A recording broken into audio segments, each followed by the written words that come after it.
Ready? Go! Hi everyone, I'm Frishy.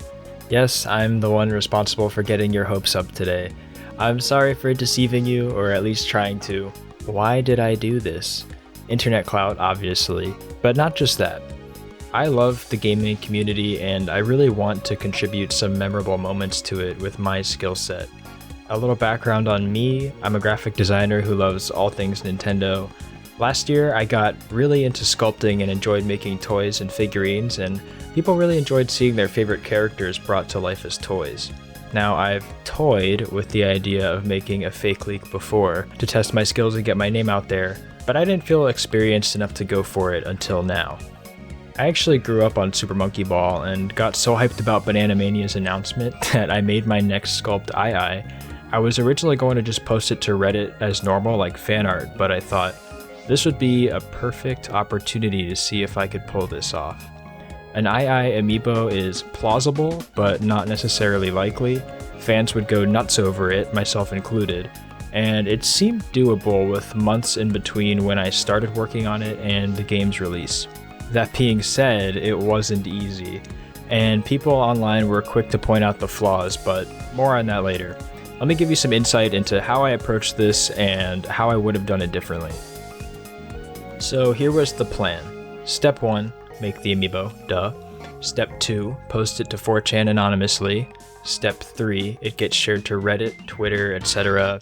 Step 4, gaming news publications talk about it. And step 5, I reveal it was me the whole time in a video like this. Sounds straightforward? I wish it was. Having all this work out this way almost feels like playing a pachinko machine. And yet it all sort of happened that way, kinda. Let's start with the modeling. You're seeing that on screen right now. Now I'm modeling in Blender and went with a poly modeling approach for AiAi. He's made out of simple shapes, but when it comes to mimicking a style, I found this can actually make things more difficult, because with less overall detail, any mistake or deviation from the source material becomes all the more glaring. So shout out to Artsy Omni, yes, that Artsy Omni, for giving me some really in-depth feedback on the accuracy of this model. It would not look nearly this polished and, on model with the reference without you. So after a lot of texturing and retexturing and posing and reposing, he was done. Sorta. I went back and made a bunch of tweaks that aren't all in the recording. Looking good, AiAi. Okay, now for the much trickier part, the box art. Making the art itself is no big deal, really. Grab some monkey ball marketing assets, drop them in, and place your character. Boom, done. Wait, something isn't right here. Yeah, Amiibo characters never use an enlarged picture of the actual toy as the box art image. It's always a depiction of the character and the style of the game that they're in, which means this is unusable. Let's take a look at how AiAi looks in the game. It's some kind of NPR shading, maybe a mix of toon shading with some embellished highlights on top. Nothing like the plastic looking render I'd planned on using. At this point, it began to dawn on me that if I wanted this to fool anyone, I would have to completely recreate AiAi in the style of the new Super Monkey Ball games. I don't have a ton of experience with digital painting, and I was already pretty wary from how long I'd already spent working on the rest of this project, and I considered giving up and just releasing it as fan art, like I usually do.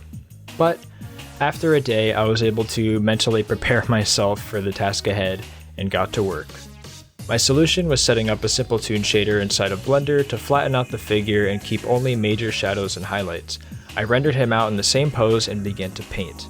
I didn't record that part because honestly I had no idea what I was doing, and that recording could have been ridiculously long, and I already had plenty of raw footage to time-lapse through already, so I apologize for that, but maybe I'll cover that part of the process in the future videos. Fortunately, the shading was pretty simple and most of it could be achieved with soft brushes. I did, however, have to redo the facial proportions, but after that, things went pretty smoothly.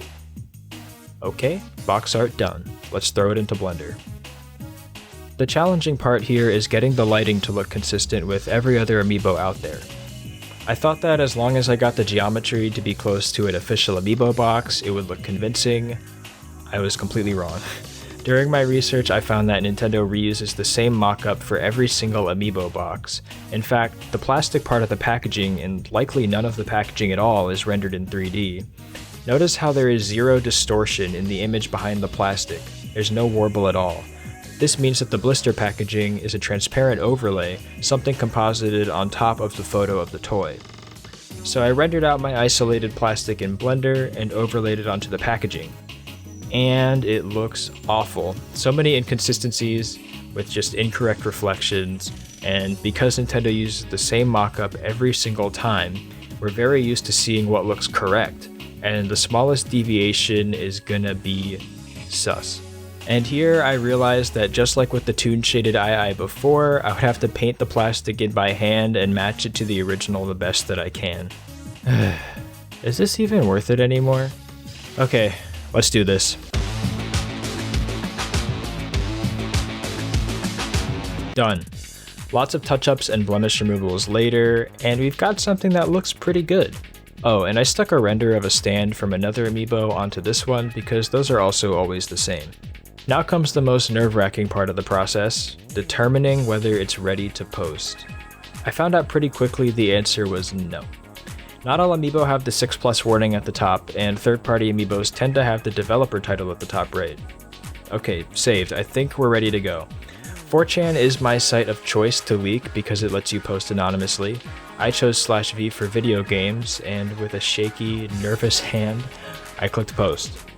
This may sound strange, but my whole body started shaking the moment I posted the image.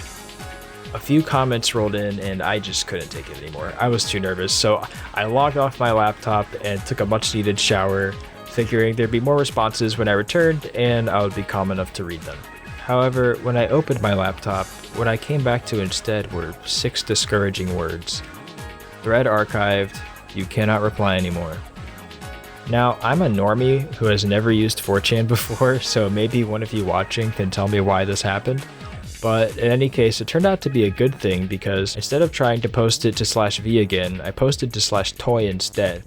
I could tell this page was less active than the video games page, but I hoped it would still gain some traction. And traction it gained. Comments rolled in much quicker than before, and before long, I found it on r/gaming leaks and rumors, thus completing step 3.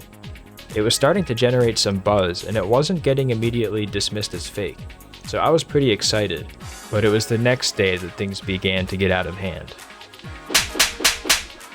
I know I did this for clout to an extent, but I had set my expectations at this whole thing just kind of falling flat and everyone dismissing it at face value.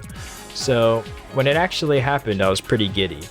Even John Cartwright tweeted about it, and if you're watching this, John, hi, I'm a big fan and you have a lovely voice. At this point, I knew it wouldn't be long before the internet detectives really started to scrutinize and pick this apart. So here was the moment of truth. Fallout! Impossible. I had made one fatal error. Third-party Amiibo used the Nintendo seal of quality, not the red Nintendo logo. I immediately started to kick myself after I saw this. Like, how could I have missed this? In my endless hours of staring at Amiibo boxes for weeks, I missed this glaring mistake that everyone else saw immediately. I even specifically looked at third-party boxes during my research, and I caught the logo in the top right detail, but somehow missed this. I figured after this, people would dismiss it and move on, and I could walk away feeling good that it gained some traction, and I learned how to make things more convincing in the future. But then, something interesting happened. People started insisting that, despite this, it could still be real. Yes, people actually started defending my glaring mistake, which almost made it a good thing. This is one of the most important parts of any good leak. Something to argue about. I was surprised to see people go as far as to speculate that the rights of this figure were complex and that's why the logo is different. Or even just that it didn't really matter and maybe this was just how they were printing these going forward. Thank you, Gideon, and all the believers out there. A few other things that people pointed out are the support being a different color on the box versus in the standalone figure. Some Amiibo supports are translucent, such as the Cat Mario one seen here. So I think it's debatable whether or not this is a mistake. Another thing people focused on are the brown outlines around AiAi's ears. This one was a little strange to me because those outlines are in every single official AiAi depiction of his modern design. It's just the fur on the backside of his ears. Maybe that looked like some weird artifacting to people from the image, but really all that is the brown plastic on the back of his ears. The biggest flaw I haven't mentioned yet that a decent number of people caught on to was that this is clearly a render of a figure and not product photography. I had a feeling this would raise some red flags. I'll definitely be stepping up my surface imperfection game in the future. So, that's how I did it. I hope that even though this product isn't real, and some people may be let down, that you can see that this was all done in good fun and from someone who's in love with gaming and design and creating. If there's anything that comes from this, I hope that it shows Sega how passionate Monkey Ball fans are and incentivizes them to give us some Monkey Ball merch in the future. On this channel, I do other Amiibo sculpts that aren't meant to be real.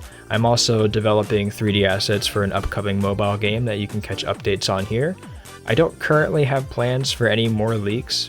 What I enjoy the most is just creating things that people wish existed and bringing those fantasy products to life. So leave me a comment below on what Amiibo or other Nintendo related thing or gaming related product you'd like to see me make next. I have a feeling there will come a time when I indulge in some more trickery. I like the idea that every time something is leaked, people will have to stop and wonder if it's real or just another one of my shenanigans. In any case, as always, thanks for watching, and I'll see you in the next video. Bye.